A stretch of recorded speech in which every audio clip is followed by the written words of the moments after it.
afin de réaliser ce documentaire, afin que les gens n'aient pas toujours à fixer et à prendre des photos, car nous n'aimons pas quand ils prennent des photos.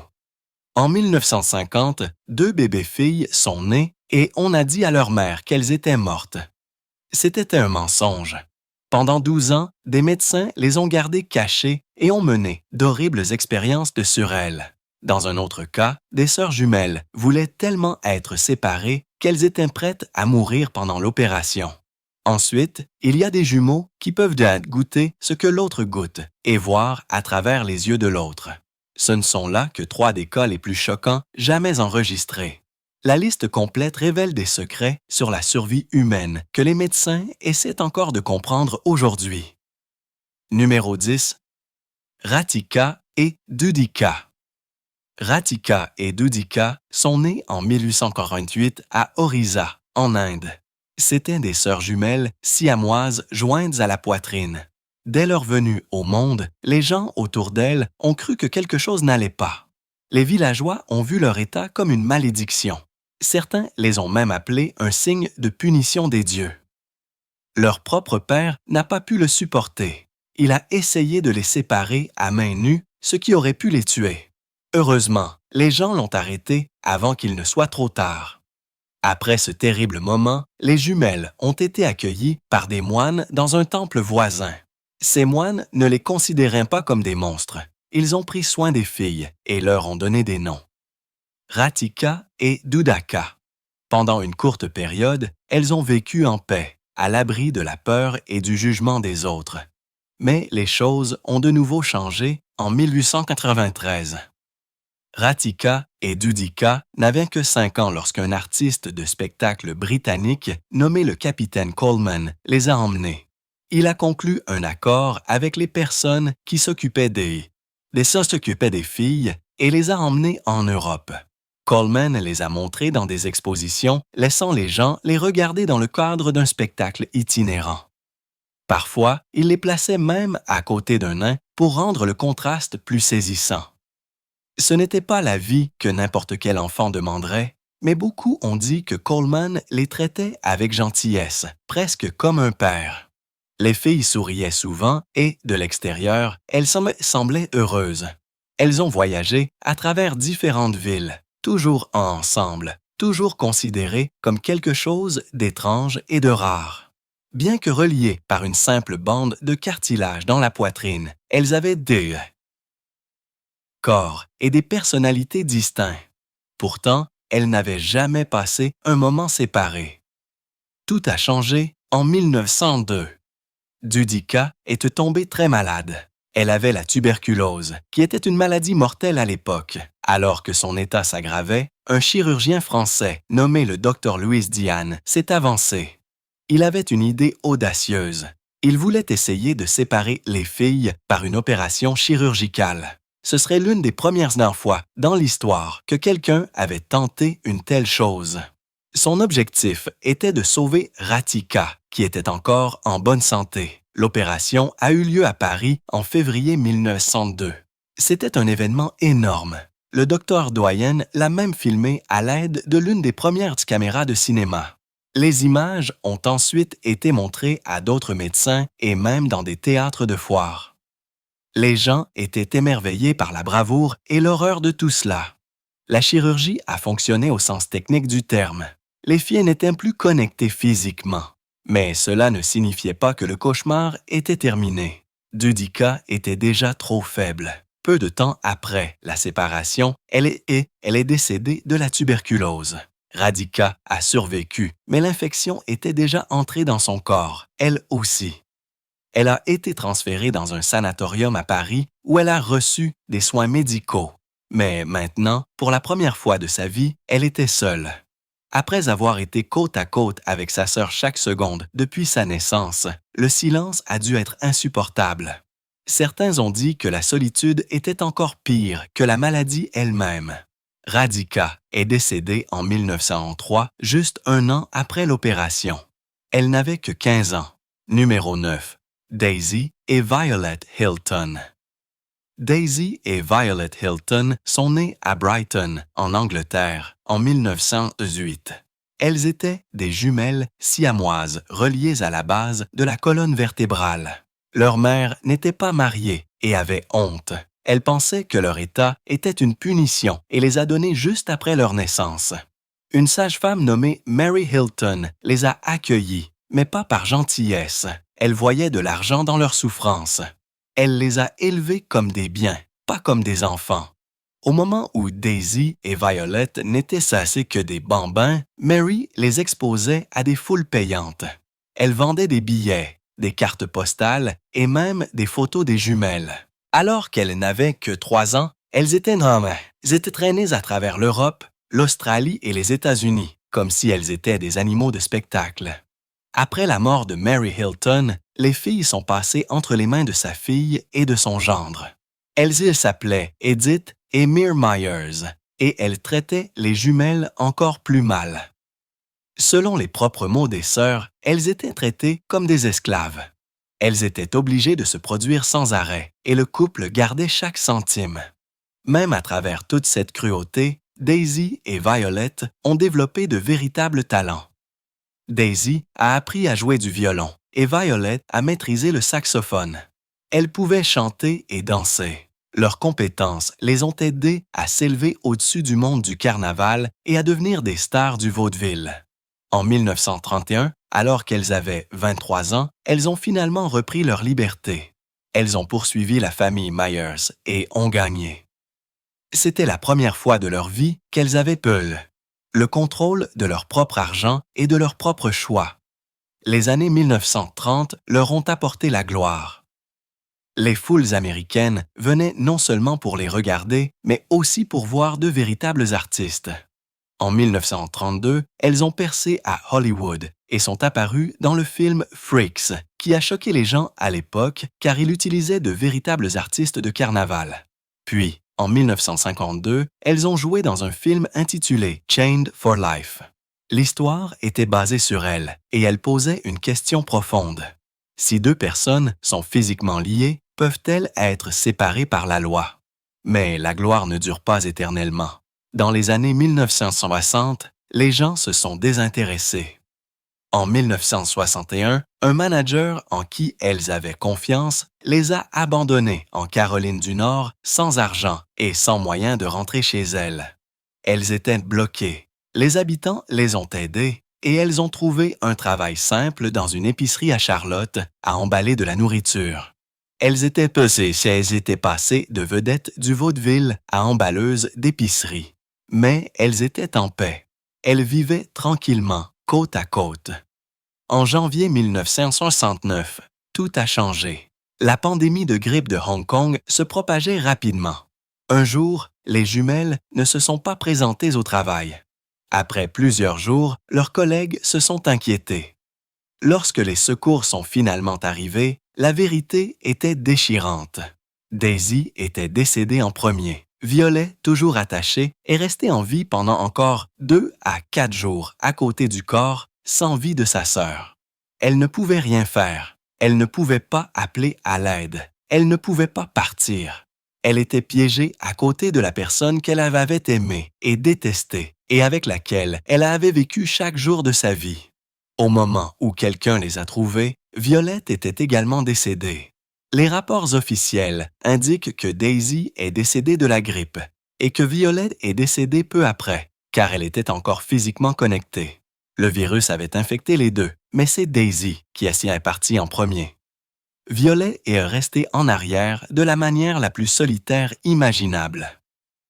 Numéro 8. Masha et Dasha Kvosapova.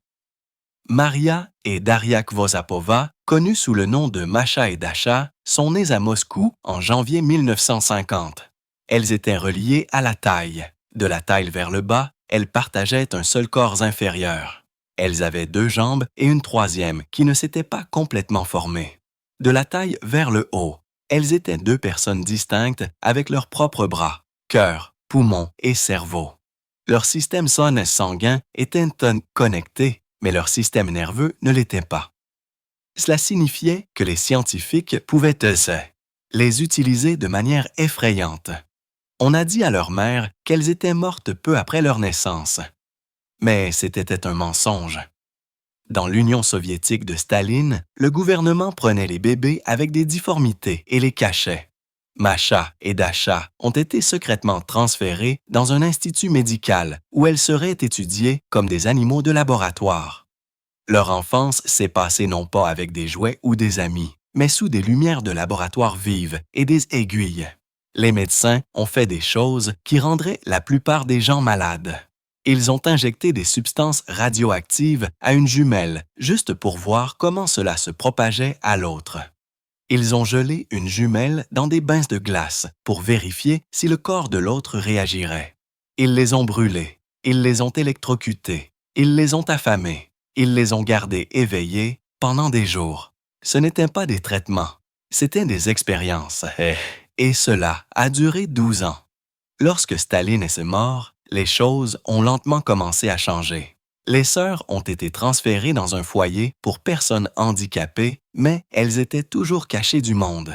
Les dégâts avaient déjà été faits. Le traumatisme a façonné leur personnalité. Masha est devenue en colère, autoritaire et agressive.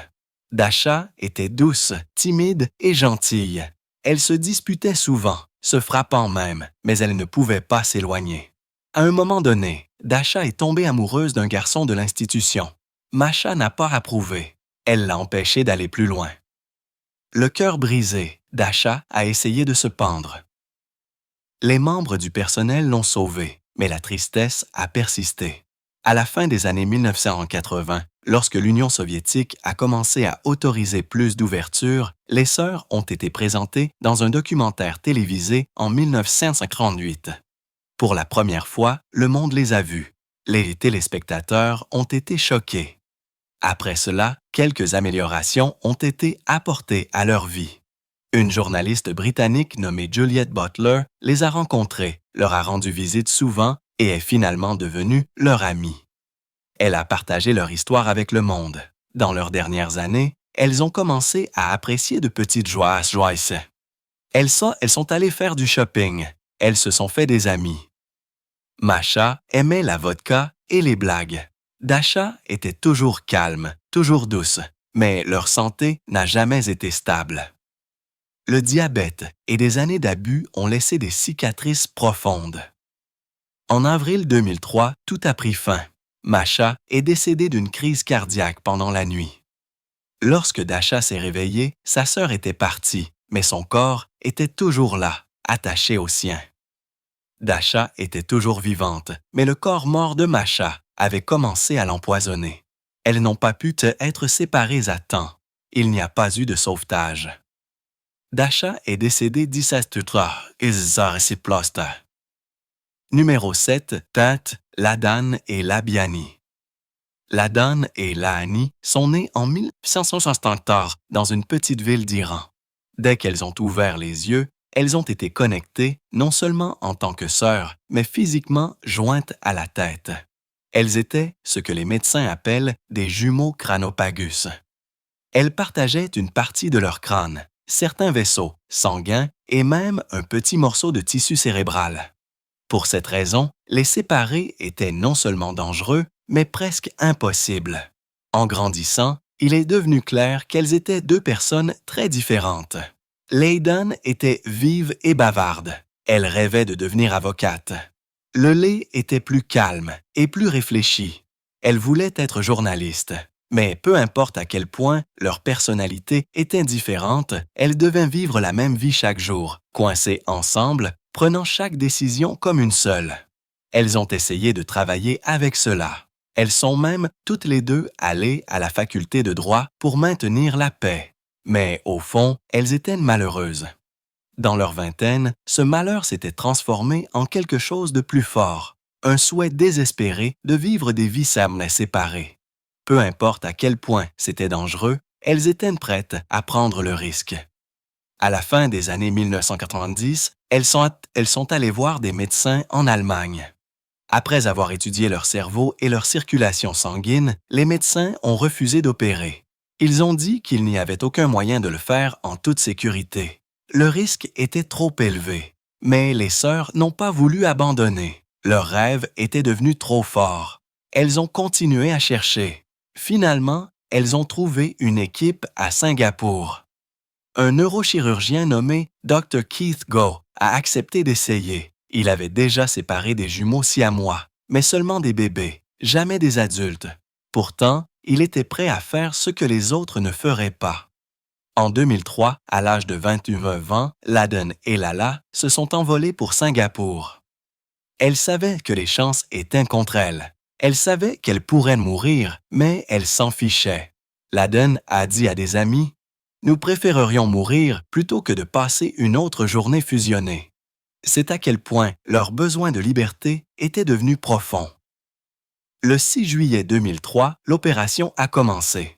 C'était l'une des opérations les plus longues et les plus compliquées jamais tentées. Cela a pris près de 50 heures.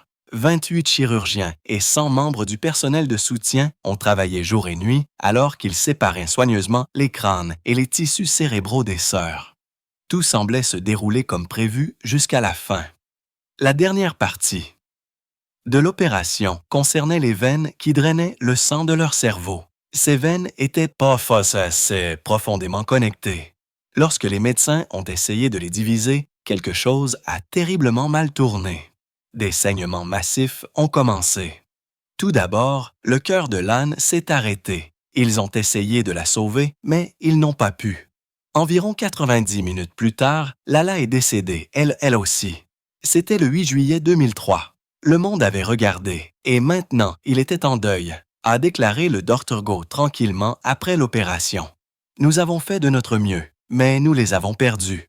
Les gens du monde entier avaient le cœur brisé. Certains se demandaient si les médecins avaient pris la bonne décision en acceptant l'opération.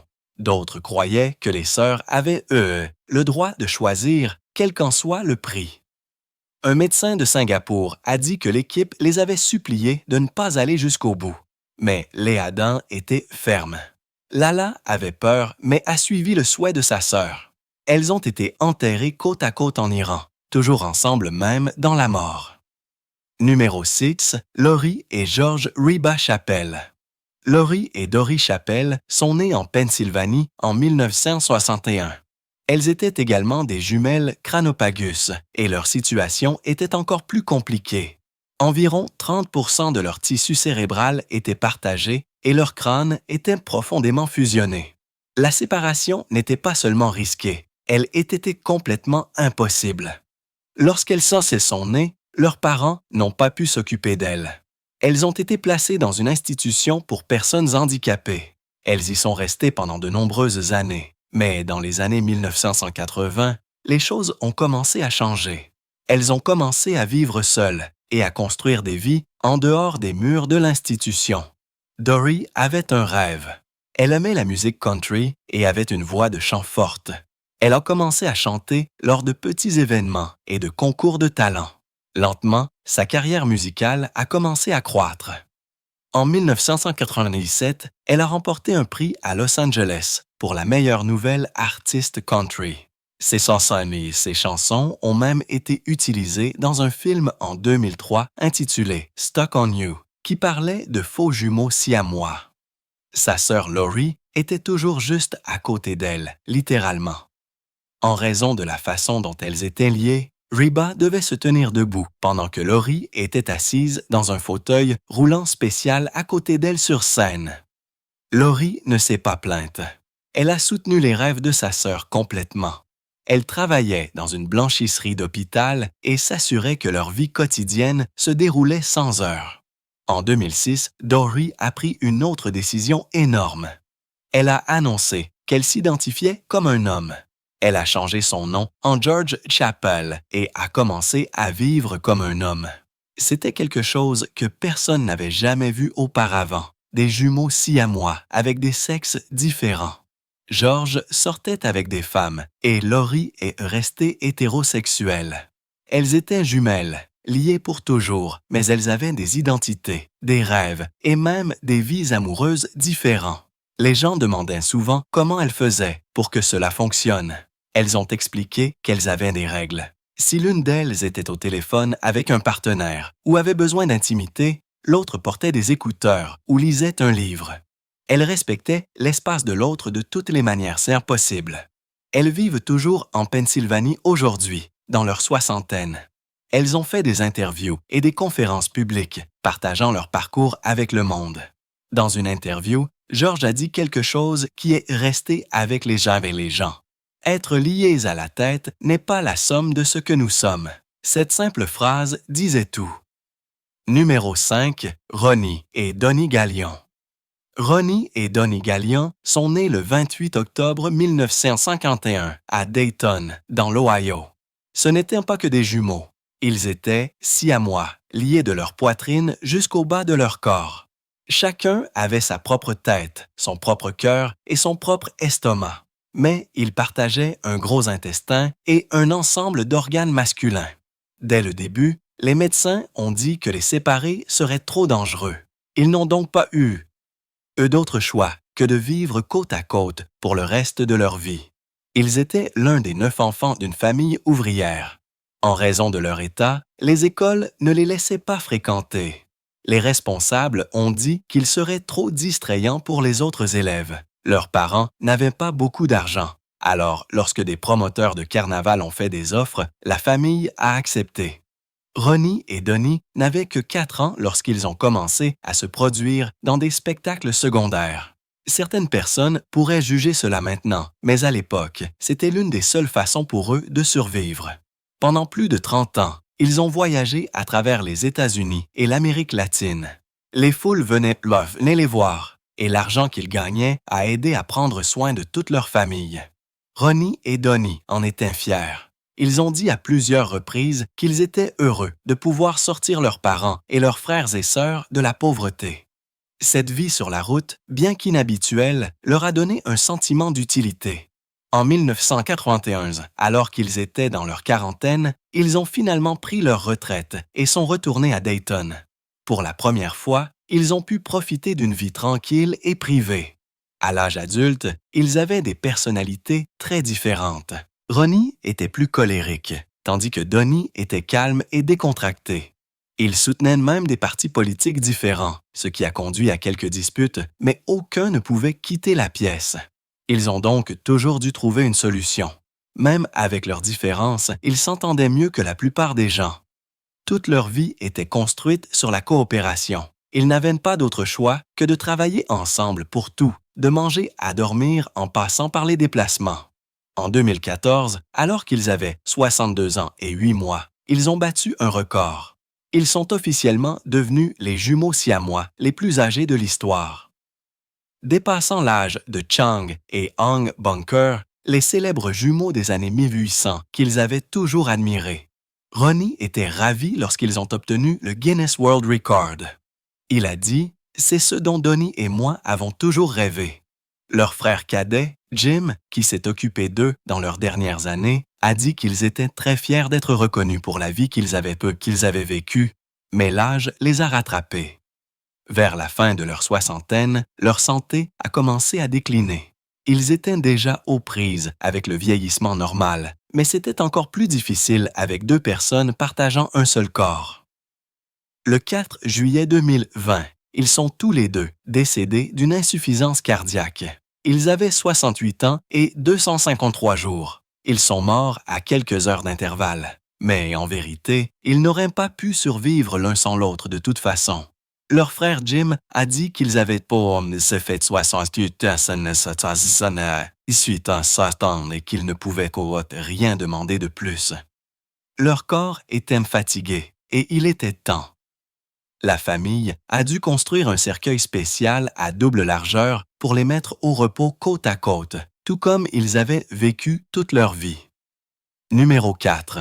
Abby et Brittany Hansel. Abby et Brittany Hansel sont nées dans le Minnesota en 1990. Dès le début, elles étaient différentes de tous les autres. Elles avaient 2 têtes, mais partageaient un seul corps. Du cou vers le bas, elles avaient un torse, un ensemble de bras et de jambes et de nombreux organes partagés, mais chaque fille avait son propre cœur, son propre estomac et sa propre colonne vertébrale.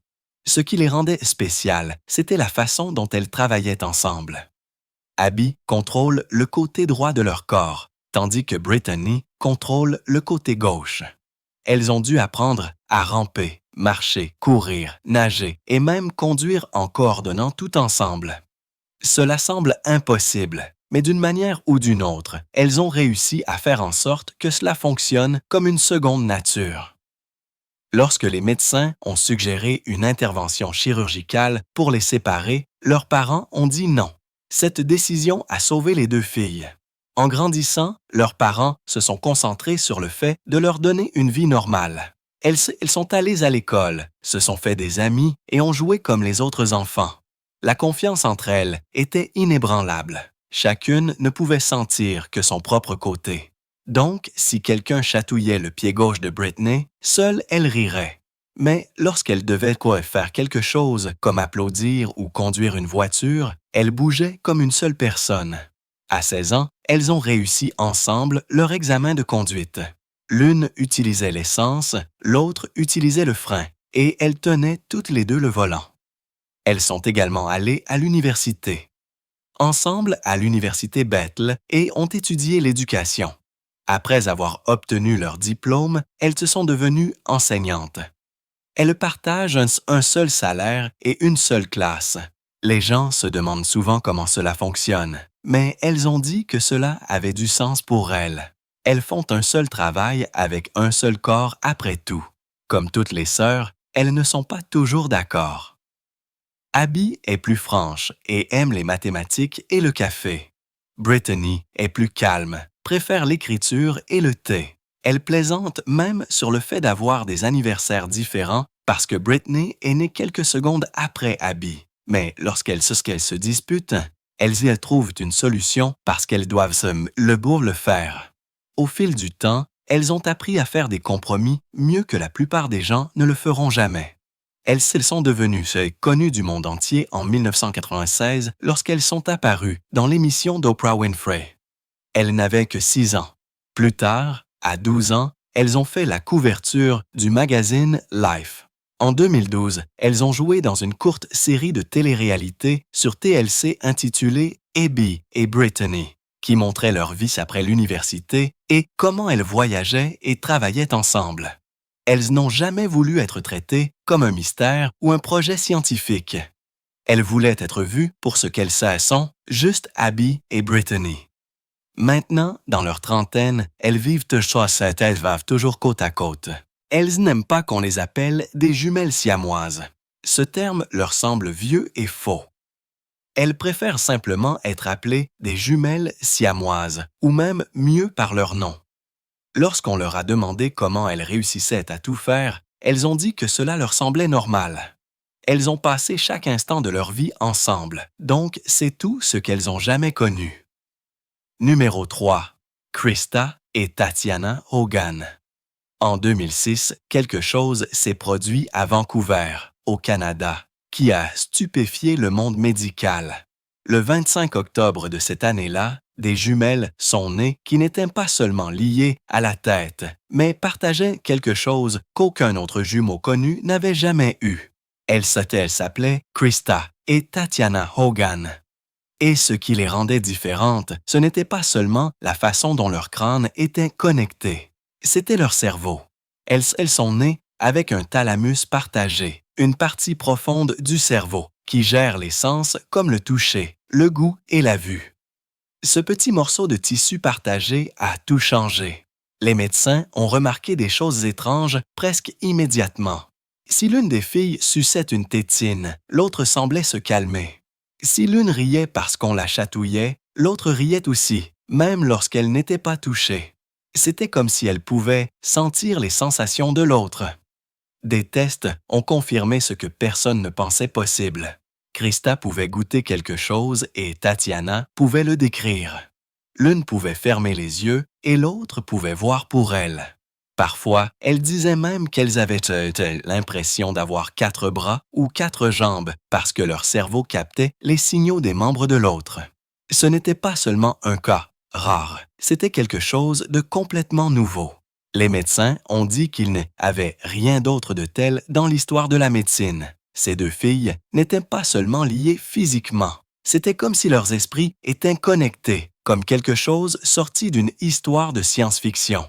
La chirurgie pour les séparer n'a jamais été une option. La façon dont leur cerveau était lié signifiait que tenter de les séparer tuerait presque certainement l'une ou les deux. Leur famille a choisi de les élever ensemble telles qu'elles étaient. Cela n'a pas été facile. Elles ont eu des problèmes de santé. Très tôt, elles ont eu besoin de shunts placés dans leur tête pour soulager la pression due à l'accumulation de liquide. En grandissant, leurs médecins ont surveillé de près les problèmes liés à leur colonne vertébrale et à leurs organes, car leurs vaisseaux sanguins étaient également partagés dans certaines zones. Malgré tout cela, les filles sont devenues plus fortes. Maintenant, dans leur fin d'adolescence, Krista et Tatiana sont pleines de vie. Elles ne se contenteront pas de survivre, elles prospèrent. Krista est calme et réfléchie, tandis que Tatiana est pétillante et extravertie. Elles aiment les films, la musique et passer du temps avec leurs frères et sœurs. Elles ne peuvent pas marcher facilement à cause de la façon dont leurs têtes sont liées, mais elles utilisent un fauteuil roulant personnalisé et ont appris à ramper et à se déplacer ensemble. Elles ont même été à la télévision canadienne où les gens ont été touchés par leur honnêteté et leur humour. Lorsqu'on leur a demandé si cela les dérangeait d'être siamoises, elles ont dit un jour « Nous ne sommes jamais seules et nous avons toujours quelqu'un avec qui jouer ». Les médecins les étudient toujours avec la permission de leur famille. Grâce à ces études, les scientifiques ont appris davantage sur le fonctionnement du cerveau et sur la façon dont il peut s'adapter. Mais ce qui touche vraiment les gens, ce n'est pas la science, c'est l'amour entre les filles. Ce sont deux personnes distinctes avec leurs propres pensées et leurs propres rêves, mais elles partagent quelque chose de si profond qu'il est difficile à expliquer. Numéro 2. Ganga et Jamuna Mandal. Dans les années 1970, dans un petit village du Bengale occidental, en Inde, deux bébés-filles sont nées et seront plus tard connues dans tout le pays sous le nom de sœurs araignées. Elles s'appellent Ganga et Jamuna Mandal. Leurs corps sont encore plus inhabituels. De la taille vers le haut, elles ont deux corps distincts. 2 têtes, 2 bras chacune, 2 poitrines. Mais de la taille vers le bas, elles ne sont qu'une seule personne. Elles partagent un seul corps inférieur avec des jambes qui semblent fusionner. Lorsqu'elles sont nées, leurs parents étaient dépassés. Ils étaient pauvres et ne savaient pas comment élever des enfants aussi uniques. Les jumelles ont été abandonnées et ont plus tard trouvé un foyer dans le monde des carnavals indiens. Pendant des années, Ganga et Jamina ont vécu sur la route, se produisant dans des spectacles où les gens venaient les regarder. La vie était difficile. On se moquait souvent d'elles et elles se sentaient profondément seules. Mais, comme tout le monde, elles aspiraient à quelque chose de plus. Elles voulaient de l'amour. Nous avons 2 cœurs, donc nous voulons aussi aimer quelqu'un. Elles ont dit un jour, vers 2010, que quelque chose de surprenant s'était produit. Elles ont rencontré un homme nommé Jaziman Ahmad, qui travaillait comme ingénieur du son dans le carnaval. Il ne les regardait pas comme la foule le faisait. Il les écoutait. Il se souciait d'elles. Lentement, les 3 ont noué une amitié étroite. Et puis, quelque chose de rare et de beau a fleuri. L'amour. Jassim Modouin n'est pas tombé amoureux d'une seule des sœurs. Il est tombé amoureux des 2. Et les jumelles ont ressenti la même chose. Elles l'ont appelé leur Monsieur Inde. Il est devenu leur protecteur, leur partenaire et leur foyer. Bien que la loi indienne ne leur permette pas de se marier légalement, elles se considéraient comme une vraie famille. Avec lui, à leur côté, elles ont commencé à se sentir moins comme des bizarreries et plus comme des êtres humains. Grâce au soutien de Josimin, elles ont quitté le monde du carnaval pendant un certain temps. Elles ont commencé à vivre une vie plus tranquille, loin des projecteurs. Sur le plan de la santé, elles sont toujours confrontées à des difficultés. Leurs corps sont constamment soumis à des tensions dues à leur fusion. Et toute intervention chirurgicale pour les séparer est impossible. Mais émotionnellement, elles sont enfin dans un endroit de paix. Leur histoire a inspiré des gens du monde entier parce qu'elle prouve que l'amour ne suit pas toujours les règles. Parfois, il trouve un chemin là où personne ne s'y attend. Numéro 1. Chang et Ang Bunker. Bien plus tôt dans l'histoire, en 1811, un autre ensemble de jumeaux est né et allait changer la compréhension du monde de la vie siamoise. Chang et Ang Bunker sont nés à Siam, aujourd'hui connu sous le nom de Thaïlande. Ils étaient liés à la poitrine par une bande de chair et de cartilage avec une partie de leur foie fusionnée. Aujourd'hui, les médecins disent qu'ils auraient probablement pu être séparés facilement. Mais dans les années 1800, ce type de chirurgie était impossible. Lorsqu'ils avaient 17 ans, un marchand écossais les a repérés et a vu un moyen de gagner de l'argent. En 1829, ils ont été emmenés en Amérique et montrés dans des spectacles itinérants. Ils ont été appelés les jumeaux siamois, un nom qui est resté pendant des générations. Au début, ils étaient traités comme des animaux, mis en cage, moqués, même appelés des monstres dans les journaux. Mais les jumeaux étaient intelligents. En 1832, ils se sont libérés de leur contrat et ont pris le contrôle de leur propre vie. Ils sont devenus citoyens américains et ont pris le nom de famille Bunker. Ils ont acheté des terres en Caroline du Nord et, de façon choquante, sont même devenus eux-mêmes propriétaires d'esclaves. Une tournure triste et complexe compte tenu de la façon dont ils avaient été traités auparavant. En 1843, ils se sont tous les deux mariés à deux sœurs nommées Adelaide et Sarah Yates. Les mariages ont fait scandale. Les gens ne pouvaient pas croire que deux hommes asiatiques siamois avaient épousé des femmes blanches dans le Sud. Mais les familles ont fait en sorte que cela fonctionne. Ils avaient deux maisons et se relayaient pour rester avec leurs femmes. Avec le temps, ils ont eu 21 enfants entre eux, 10 de Chang, 11 d'Ang. Aucun de leurs enfants n'était siamois. Ils étaient de bons pères. Les gens les voyaient jouer avec leurs enfants sur le sol, riant et rampant avec eux. Mais au fil des années, la vie est devenue plus difficile. La guerre civile a endommagé leurs finances et ils sont retournés en tournée en 1865 pour subvenir aux besoins de leur famille grandissante. La santé de Chang a commencé à décliner. Il s'est mis à boire et a développé une bronchite chronique. Lors d'une froide nuit de janvier en 1874, Chang est mort dans son sommeil. Ang s'est réveillé à côté de son frère mort, incapable de bouger, paniqué. Un médecin est venu pour essayer de les séparer, mais a refusé. Peut-être avait-il peur. Peut-être qu'il ne pouvait tout simplement pas imaginer la vie sans Chang.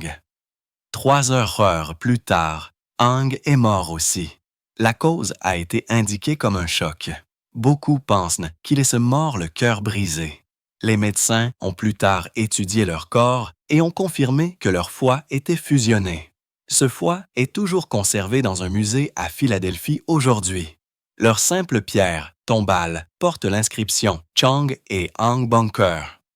Unis dans la vie, unis dans la mort. Ils ont été les premiers à montrer au monde qu'être siamois ne signifie pas être moins qu'humain.